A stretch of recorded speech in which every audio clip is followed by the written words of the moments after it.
Okay, then now let's try to use what you learned to solve this example problem.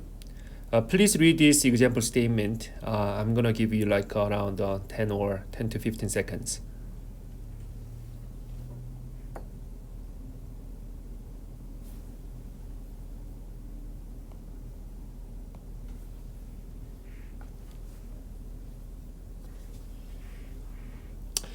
Okay, so this example problem asks us to calculate the entropy generation. So now we have a system that is steam turbine, and this steam expands in a turbine steadily. So let me just mark what is important. So steadily at a rate of 40,000 kilogram per hour. So let's convert that to kilogram per second. So m dot is 40,000 divided by 3,600. That gives us 11.11 kilogram per second. Now steam enters at 8 megapascal and 500 degrees Celsius, and it leaves at 40 kilopascal as a saturated vapor. If the power generated by the turbine is 8.2 megawatt, then we want to calculate the rate of entropy generation for this process. And also, we want to calculate the lost power. Let's try to assume that the surrounding medium is at 25 degrees Celsius. So if you take a look at the schematic shown here, so now we have this steam turbine which looks like that, and we have one inlet with 8 megapascal and 500 degrees Celsius, and we have one outlet that exits steam at 40 kilopascal as saturated vapor.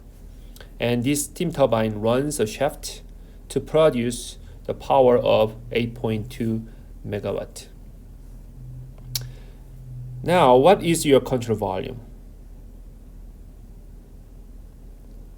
So your control volume can be set as the inside of the turbine.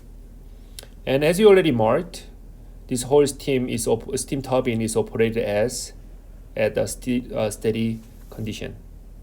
Okay, and let's try to assume that potential energy and kinetic energy changes are ignored. Okay, then what is the state of the inlet steam? So now we have 8 megapascal and 500 degrees Celsius. So if you look at the table, and this is basically superheated vapor. Now the exit is described as a 40 kilopascal saturated vapor. Okay, then what you can see is for at the inlet, we know P1 and T1. Okay. Now by using table A, that's 6, which is shown here. Now we have 8 megapascal, and if you look at 500 degrees Celsius, then we can see your enthalpy and entropy here. Okay.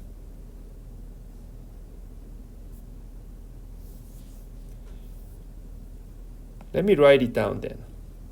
So at given T1 and P1, we can find out the enthalpy at the inlet as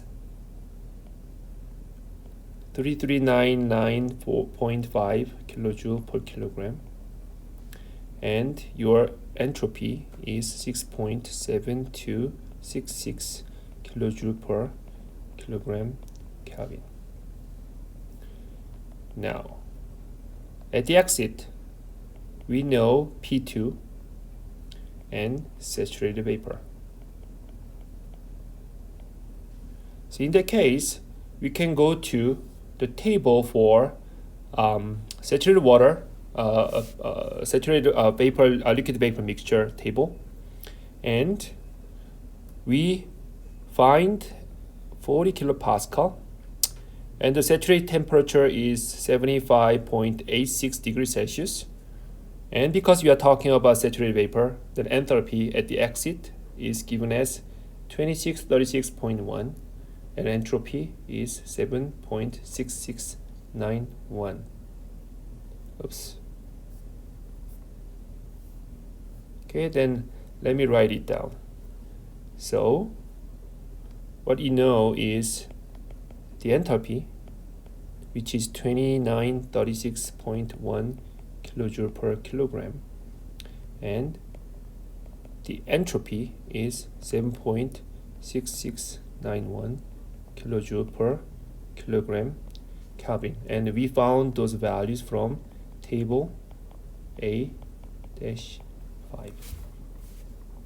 Now, can you draw the TS diagram of the steam process, steam expansion process in the turbine?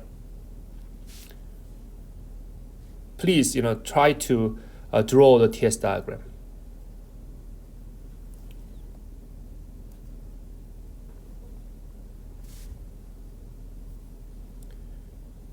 Okay.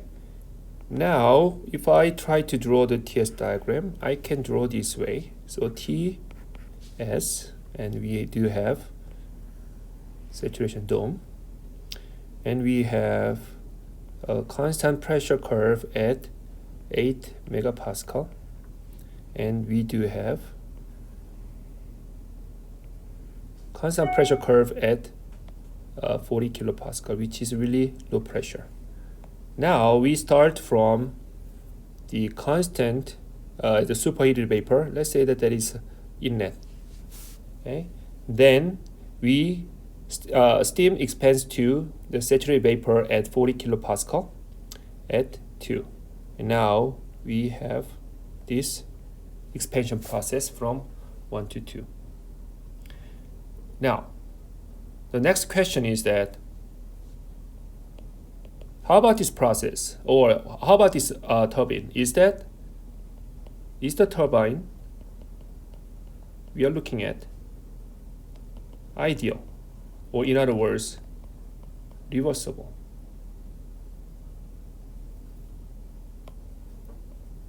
Okay, again, reversible. What do you think?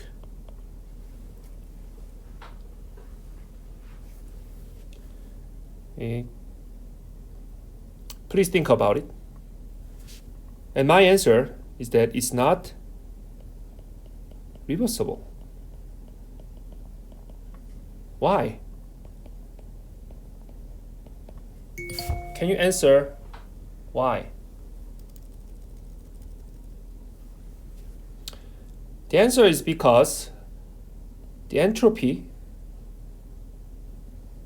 at the inlet, at the outlet, is greater than entropy of the outlet, right? So at least we can say that something happens. If there is really reversible and very ideal, okay, so the ideal, then S1 and S2 should be the same.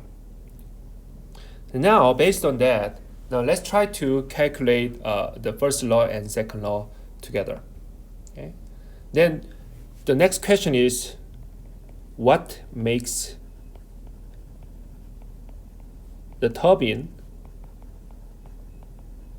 not ideal? Okay, so the first region would be, this, it's not reversible, right? So not reversible, or entropy generation is not 0 or greater than 0, and that may be because your turbine is not adiabatic, right? Or because the turbine is not adiabatic, heat is transferred in, and if you have any heat transfer or in or out, so if there's any heat transfer involved, then obviously it's not reversible because the heat transfer itself it's not a reversible process. Then let's try to use the first law of thermodynamics. Okay, so for the steady condition, you don't have any energy change or internal energy change in your control volume, which is due to the heat transfer rate and power now out in the turbine, and now we have m dot and H1 minus H2. Okay. So from this equation, let's try to calculate the heat transfer rate, if we have heat transfer rate or not. Then WT dot minus M dot H1 minus H2. Now, what we know is WT, which is 8.2 megawatt or 8,200 kilowatt. And we also calculated M dot. We know about it. And we also find out these two values. So by calculating this equation by using the number, we have minus 282.6 kilowatt. So what it means is we are losing heat.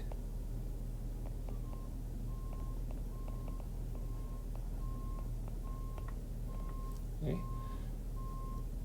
Then, let me add one more page.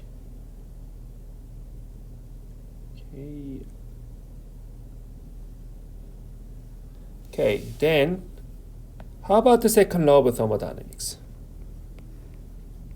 Again, by using the second law of thermodynamics, we can calculate the amount of entropy generation rate. But anyways, let me just write it down. Again, your entropy change rate of your control volume should be 0 because that is steady state, and that is due to Q dot divided by T entropy transfer.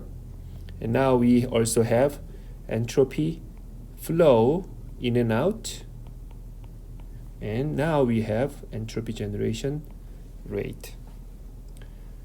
The question is, what temperature should you use?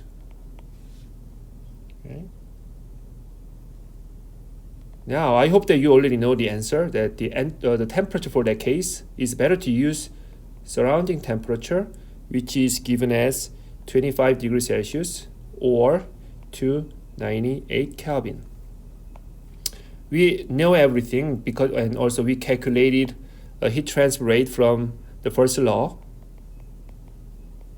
So we can calculate the entropy generation rate, which is minus Q dot divided by T surroundings minus M dot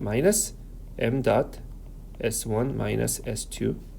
And by applying all numbers that we have, it gives us 11.4 kilowatt per Kelvin. Always you have to make sure if your calculated value of entropy generation or entropy generation rate is positive or at least 0. And yes, that is. If your calculation of entropy generation is negative, then it means that your calculation is not correct, or the given condition from the problem statement is not realistic.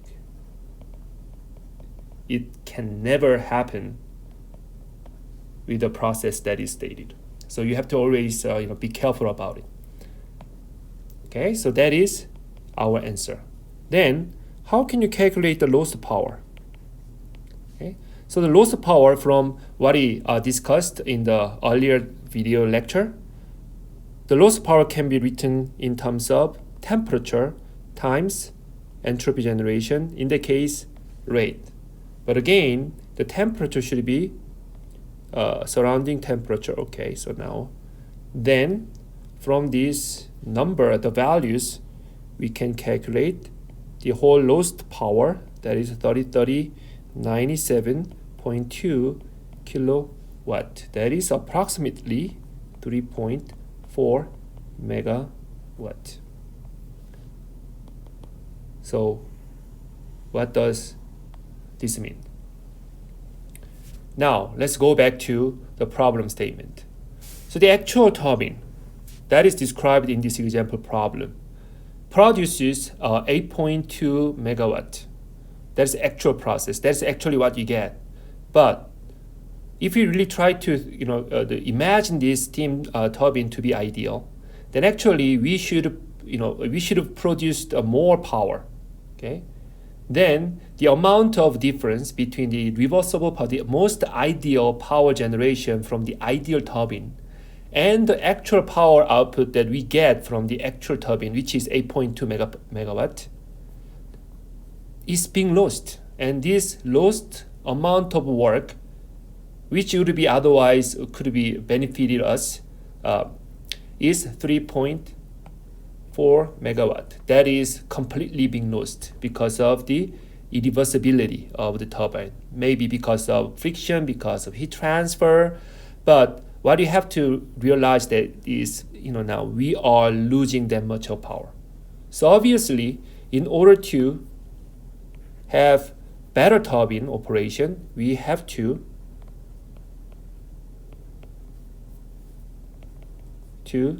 reduce the entropy generation.